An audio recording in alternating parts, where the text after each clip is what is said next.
Napaka-importante ngayon ng social media presence ng government agencies such as what we are doing right now here in the municipality of Angat.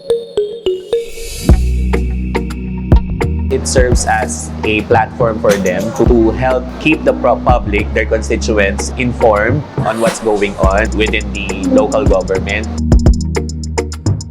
Dito po sa training, ang napulot kong lesson and skills din po is kung paano yung tamang pag-execute ng mga posts sa social media po. Once na magkaroon na po ng social media account ang Municipality of Angat ng different department po natin, mas makaka-adapt po or mas madali pong malalaman ng mga mamamayan po natin kung ano yung information. Mas madali po nilang magagrab through the social media po.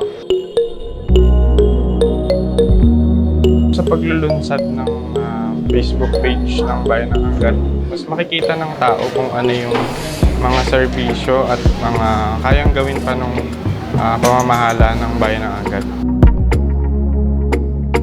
Isa sa mga mandato talaga nila ay ang pagsilbihan ng mga tao. And alam naman nating lahat that people are so engaged in social media nowadays. It's a very good platform to, to help them be informed, to be involved in the government.